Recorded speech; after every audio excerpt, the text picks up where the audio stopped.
लेकिन कल लोकमत में वो न्यूज़ आती है और आज ये न्यूज़ आती है।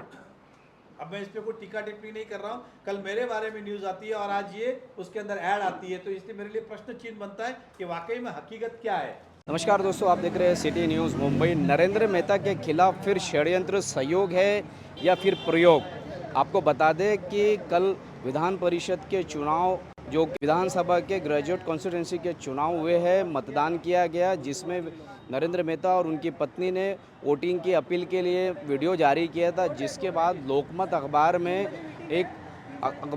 अखबार में समाचार प्रकाशित किया गया कि 8वीं पास ने किस तरीके से ग्रेजुएट के कैंडिडेट को मतदान किया। लेकिन आपको बता दें कि कल इस तरीके के अखबार में न्यूज़ छपती है और आज के अखबार में 4 कलर हाफ पेज का गीता जैन का विज्ञापन दिया जाता है।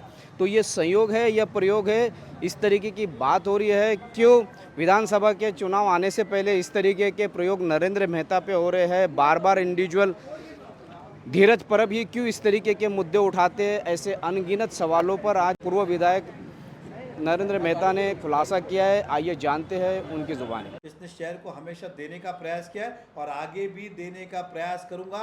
अभिमान है, गर्व है कि देश के अंदर, शहर के अंदर मेरा योगदान है। तुम्हारा क्या योगदान है? केवल यही कि कुछ कर नहीं पाए तो लोगों की सुपारी लो और इस तरह की गलत न्यूज़ करो। क्या तुम्हें नहीं पता, क्या पढ़े लिखे व्यक्ति को, कि इस हाथ पे सिंबल होता है, इस हाथ पे, लेफ्ट हैंड पे सिंबल नहीं होता है? ये जानबूझ के ये किया है। और सबसे बड़ा ये मेरे को क्वेश्चन मार्क आता है कि मैंने एक राजनीतिक व्यक्ति का, मुझे नहीं पता इसके पीछे क्या है, लेकिन कल लोकमत में वो न्यूज़ आती है और आज ये न्यूज़ आती है। अब मैं इस पर कोई टीका टिप्पणी नहीं कर रहा हूँ, कल मेरे बारे में न्यूज़ आती है और आज ये उसके अंदर ऐड आती है, तो इसलिए मेरे लिए प्रश्न चिन्ह बनता है कि वाकई में हकीकत क्या है। ये सारी चीज, ये तो शुभेच्छा है सर। किशोरी पेडनेकर जी का ये ऐड क्या फ्री में आया है क्या? ये जो है किशोरी पेडनेकर का जो है एग्जाम्पल, इन्होंने उनके गूगल पे 10वीं पास है। मुझे नहीं पता वो 10वीं है कि ग्रेजुएट है या जो भी है। मेरा कहने का मतलब है ये हम सब प्रोत्साहन के लिए करते सिंबल, नहीं तो फिर वी दिखाया तो मतलब चुनाव हम जीत गए, तो क्यों नहीं वो भाषण करते कि भाई चुनाव जीत गए, अब चुनाव की ज़रूरत नहीं है। तो हर आदमी अपना अपना पोज देता है, कोई हाथ जोड़ के देता है, कोई हाथ दिखा के देता है, कोई वी दिखा के देता है। और चुनाव के अंदर आदमी उंगली से ही बताता है कि चुनाव के लिए मतदान करो। अगर मुझे किसी को आपको बोलना है कि मतदान करो तो मैं क्या करूँगा? आप लोग अपना अपना मतदान करें, यही हम दिखाते। तो ये जानबूझ के कोई लेना नहीं देना नहीं, इस बात को न्यूज़ बनाने की कोशिश करना और अपना दुकानदारी चलाना, ऐसा व्यक्ति का हम निषेध करते हैं। और आपसे यही कहना चाहता हूँ, ऐसे लोगों से सावधान रहे। ये अब चुनाव जैसे जैसे आएगा ये और ऐसी ऐसी चीज़ें छापेंगे, मेरा टायर पंचर हो गया, टायर के सामने डॉगी आ गया, ये आ गया, वो सब चीज़ें करेगा। तो ऐसे लोगों से सावधान रहे। ये पेड वर्कर है, ये इससे भी बड़ी बड़ी बातें आपको गलत तरीके से बताने का प्रयास करेंगे। तो आप जो एक एक्सटॉर्शन का मामला भी दर्ज कर सकते हैं। मैंने एक्सटॉर्शन क्या होता है ना, कानूनी मदद मांग सकते हैं। एक्सटॉर्शन कैसा ना, देने पे और लेने पे होता है। मुझे देना नहीं तो मैं काय के लूँ? मेहता जी, लोकमत में न्यूज आए 8वीं पास, दूसरे दिन गीता जैन विज्ञापन देती है। आप साफ साफ बता रहे हो कि इसके पीछे गीता जैन का हाथ है। मैंने ऐसा नहीं कहा, मैंने ये कहा कि धीरज परब राजकीय पॉलिटिकली पेड वर्कर के लिए काम करता है। ये तो हमें पहले से अनुमान है, राजनीति करते तो इतना अनुमान होता है। और साथ ही साथ आज ये न्यूज़ आती है तो प्रश्न चिन्ह करता है कि नक्की वो किसके लिए कर रहा है, क्यों हुआ। मैंने ये नहीं कहा कि उन्होंने किया, लेकिन ये प्रश्न चिन्ह जरूर निर्माण करता है कि करें भाईंदर के नेता के बारे में ये न्यूज़ आती है और दूसरे नेता की ये न्यूज़ आती है, क्या संदेश देती है? इसकी वजह ये है कि आने वाले विधानसभा के चुनाव में 100% नहीं चाहिए आपको। 100% टिकट। तो देखिए वो पार्टी का निर्णय, और पार्टी के निर्णय को मेरे जैसा आदमी ने हमेशा स्वीकारा, सम्मान किया है। इतनी तकलीफें आई इतनी, तब भी हम पार्टी और समय के साथ बदले नहीं और पार्टी छोड़े नहीं। मेरा सिंपल है कि राजनीतिक अब माहौल ये जानबूझ के ऐसी बातें, आप तो पिछले अगर आप देखेंगे तो मैंने कभी भी चुनाव में पत्रकार के खिलाफ एक भी उसका खुलासा भी नहीं किया, उसका रिप्लाई भी नहीं किया।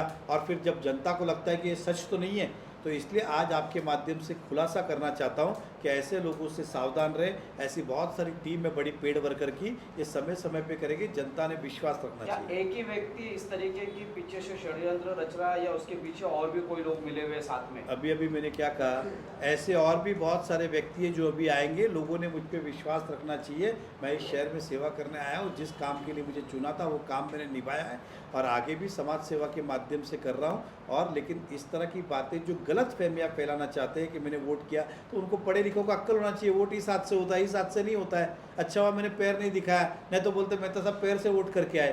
ऐसे तो बेवकूफ़ लोग हैं, उसका क्या करूँ मैं? मेहता जी कुछ वीडियो वायरल हो रहे हैं जिसमें 2018 में एमएमआरडीए की कमिश्नर है सोनिया शेट्टी आर राजू, वो आते हैं प्रताप सरनाइक के साथ सर्वे करते हैं, उसके बाद नागपुर की तर्ज पर यहाँ पे मेट्रो जो बन रही है बनेगी, ऊपर फ्लाईओवर नीचे मेट्रो, इस तरीके के वीडियो वायरल हो रहे हैं। मतलब डाउट ये हो रहा है आपकी शरीय की जो लड़ाई है आमने सामने होने की बजाय वीडियो के माध्यम से चल रही है। मैंने क्योंकि आपको उधर से सिंपल 2018 कहा, के प्रताप सरनाइक के वीडियो वायरल हो रहे हैं। मैंने सिंपल कहा कि करने वाला एमएमआरडीए के अध्यक्ष कौन थे? देवेंद्र फडणवीस जी। कोई और था क्या? देवेंद्र फडणवीस जी ने 2017 के चुनाव में बालाजी नगर में ये भी कहा और साथ में ये भी कहा, अरे ये हमारा बच्चा एक दिन आपके घर पे खेलने के आ गया, आपने तो अपना ही समझ लिया। ये भाषा में उनको जवाब दी थी जिसको देना था उसको। दूसरे नेता को ये कहा था कि यदि मेट्रो आएगी तो आप राजनीति छोड़ देंगे, तो मेट्रो आकर रहेगी। मेट्रो आई, मंजूर हुई। अब मुझे बताइए, अगर उन सब जो नाम ले रहे, मैं किसी का नाम नहीं ले रहा, तो फिर जब मोदी साहब ने इसका भूमि पूजन किया तो आप लोग कहाँ थे? क्यों नहीं आए? सिंपल सी बात है, भूमि पूजन में थे क्या? हम ही थे ना। भूमि पूजन के अंदर नरेंद्र मोदी जी ने इसका उद्घाटन किया था भूमि पूजन, तब भी वहाँ कोई नहीं था। तो आपने सुना किस तरीके की बात और किस तरीके का हमला और किस तरीके का खुलासा पूर्व विधायक नरेंद्र मेहता ने किया है।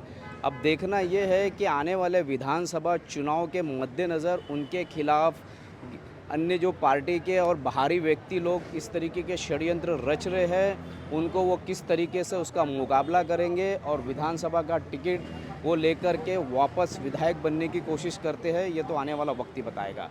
लेकिन जिस तरीके के षड्यंत्र दोबारा रचे जा रहे हैं और माहौल अभी से बनाया जा रहा है, इससे तो साफ हो रहा है कि विधायक नरेंद्र मेहता के खिलाफ उनके जो रास्ते हैं उसमें कांटे बिछाने का काम कुछ भीतर घात भी हो रहा है।